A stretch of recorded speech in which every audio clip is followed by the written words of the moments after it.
Our brothers, the Taliban,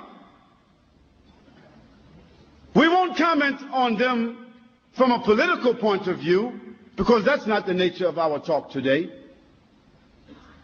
But let us comment on them for an accomplishment that they and only they were able to do in the modern world. In the modern world, between America, Great Britain, China, Russia, Germany, France, Japan, Italy, between the major countries in the world, the drug trafficking is a business and an industry of over $78 billion a year. $78 billion a year. Can you imagine what kind of industry it is?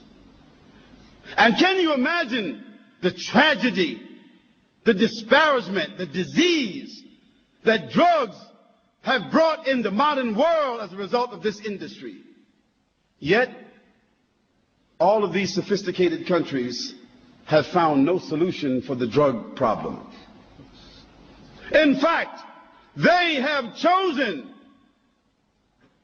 to benefit, profit, and regulate the drug traffic because they are unable to stop it. Yet, consider this.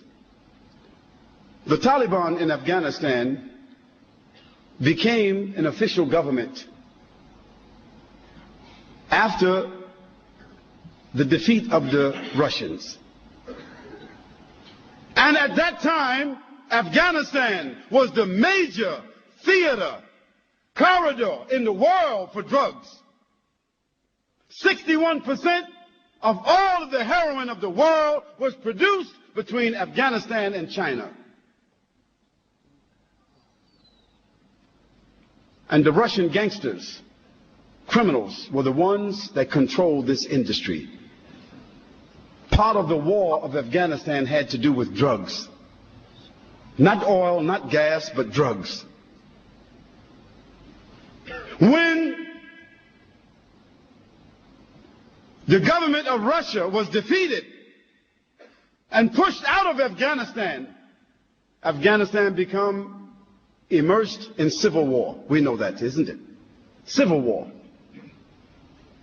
That civil war had two sides.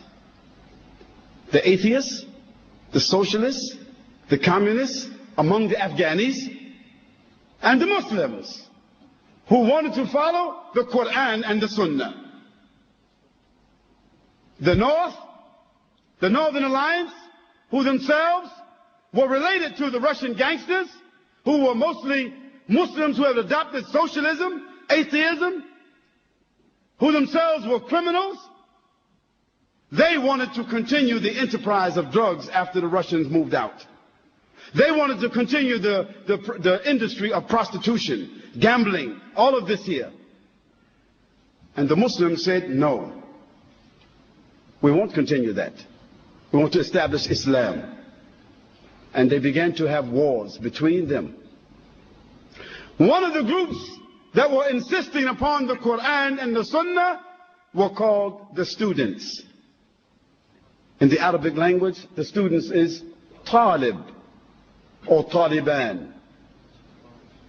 And on one occasion, those atheists, socialists, communist Afghanis, those criminal Afghanis, they entered some villages and they raped the women. And some of those women escaped. And they ran to seek protection with those students. And those students, they sought to get a fatwa from their shuyukh. What should we do about these Muslims who did this act? Those scholars said they should be punished. They are criminals, and the hukum is to find them and kill them as criminals. Those students then took their weapons and gathered themselves together as a group and called themselves the Taliban, and they began to seek the honor of those women who were raped. And they went from village to village, town to town, until in a 2-year period of time, they conquered all of Afghanistan. 2 years. They conquered all of Afghanistan, except only 19%. 80% of Afghanistan they conquered in 2 years. Who were they? They did not have sophistication. They were walking, riding donkeys and horses, fighting on foot, fighting for the honor of their women, for the honor of their country, for the honor of Islam. And in 2 years' time, they subdued the entire country. Of course, they were not sophisticated in their knowledge.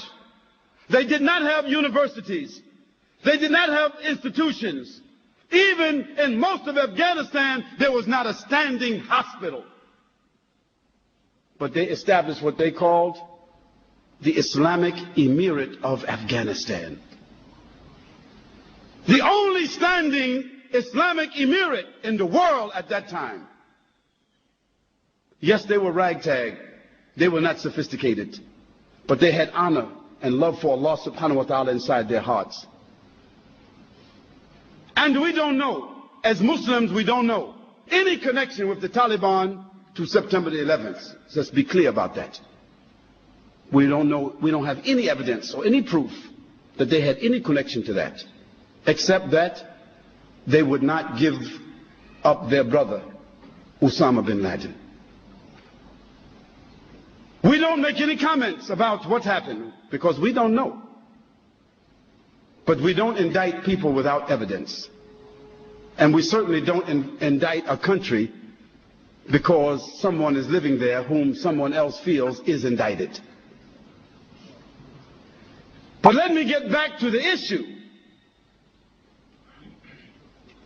Afghanistan came under the rule of the Taliban.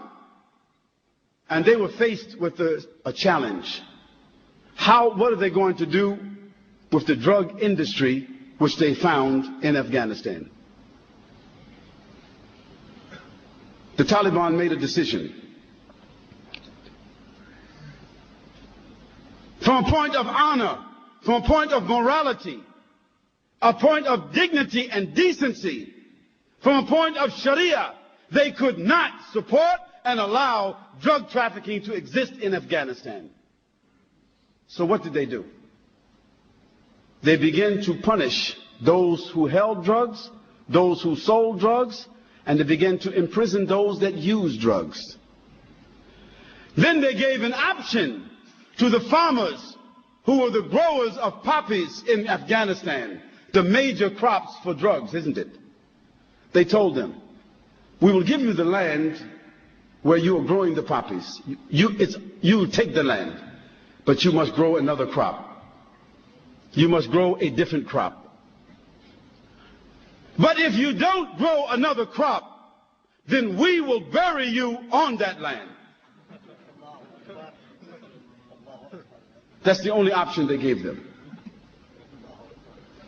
In a year and a half after the fatwa came about this issue, a year and a half, the drug trafficking and the growing of drugs and the manufacturing of drugs in Afghanistan was 3%.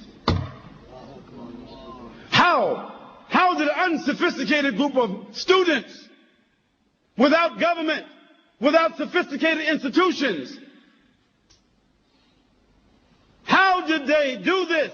How did they eliminate an industry which represented 61% of the source of drugs in the entire world? How did they do that? They did it from their iman.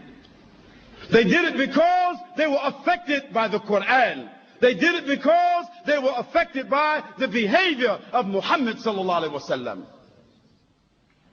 And this is why I say as an example that Islam and only Islam has the properties by which to affect the human being's consciousness, to design and regulate his morals, and even to regulate governments, so that even governments themselves are forced to adhere to rules of decency and